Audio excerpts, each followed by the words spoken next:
मतलब वो उस वक्त और इस वक्त में कितना अंतर आपको दिख रहा है?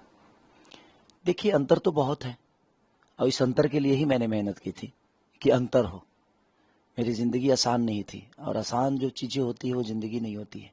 मुसीबत का सामना करने वाला ही आदमी हीरो बनता है।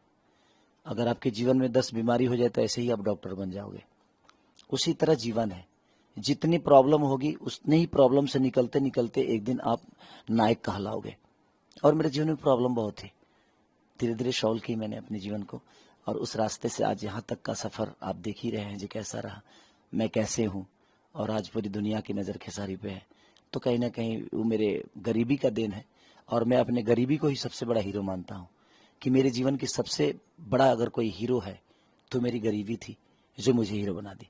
आपने कहा कि आप यहाँ पे भैंस भी चराते थे, तो मतलब दूध दूहना और जो भैंस को धोना होता है हाँ, ये सब ये तो मेरा समझिए कि इसके लिए मुझे सीखना नहीं है कहीं। ये तो मेरे लिए बेहतर है कि मैं भैंस भी दूहता हूँ और मैं भैंस चराया भी हूँ। अब सोचिए कि हम लोग अब गमछा में सतुआ सान कर खाए हैं और पानी नहीं था तो धान में ऐसे ऐसे करके गमछा उस पर डाल के और जानवरों की तरह पानी भी पिए, क्योंकि चौरा बहुत लंबा होता था। या तो किसी गांव में आपको कल पे जाना पड़ेगा या अपने गांव, और उतनी वक्त नहीं होती थी तो सतुआ जाता था, पानी खत्म हो जाता था और प्यास भी लगती थी तो किसी नदी में, जो हमारे यहाँ बाढ़ आती है तो कहीं ना कहीं एक नदी निकलता है छोटा सा नाहर टाइप का, या तो धान के खेत में हम गमछा बिछाकर पानी पी लेते थे भैंसों की तरह या जानवरों की तरह, या तो कहीं किसी नाहर में ऐसे गमछा डाल के और पानी छान के पी लेते थे। तो इतनी गरीबी में जिए, कभी आपको ऐसा हुआ कि किसी ने मतलब आपको अपमान कर दिया और दिन आपको दिल पे लगा कि ना अब इस गरीबी में नहीं रहना है, क्योंकि आप कहें कि इतनी गरीबी आपने झेली है, तो क्या कभी ऐसा कुछ नहीं है कहीं देखिए, पे? गरीब, हर गरीब का अपमान तो होता ही है सर, मेरा नया थोड़ी हुआ है।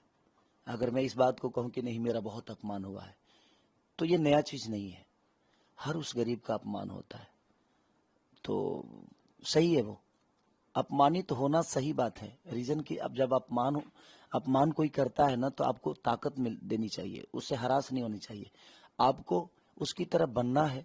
तो अपमान बहुत ज़रूरी है जीवन में और मेरे लिए हमेशा वरदान साबित हुआ है और मैं हमेशा से अपमानित होता रहा हूँ और मैं कभी उसको कमजोरी नहीं बनाया।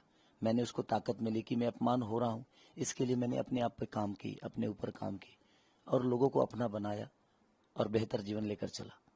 कैसे देख रहे हैं कि आपको, आप इतना मेहनत करके यहाँ तक आए हैं और आज आपको लोग नचनिया बोल रहे हैं, तो इसको आप कैसे देख रहे हैं? तो जो मेहनत किया नहीं है उसके लिए तो कोई शब्द मायने नहीं रखता है। जो मेहनत करता है उसके लिए हर उस शब्द का मायने होता है, हर उस इंसान के मायने होते हैं। कोई बात नहीं, कोई नचनिया बोलता है वो भी बड़े बड़े भाई हैं और उनका सम्मान है, मिलेंगे तो हमेशा से उनको प्यार करूंगा मैं। मेरे लिए वो व्यक्ति विशेष कभी दुश्मन रहा नहीं और ना ही व्यक्ति विशेष का मैं जवाब देता हूँ। मैं उनके विचारधारा के, उनके शब्दों को जवाब दे सकता हूँ, बट देखा जाए तो बड़े बड़े हैं मेरे से, उनको उतना हक है मुझे बोलने का। बट ठीक है, चुनाव जीतने के लिए किसी को अपमानित करना सही नहीं है और अपने शब्दों पे हमेशा इंसान को कंट्रोल करना ही चाहिए, चाहे वो मैं हूँ या कोई भी आदमी हो, क्योंकि समाज में आपको लोग मानते हैं और आपके शब्द सुनते हैं।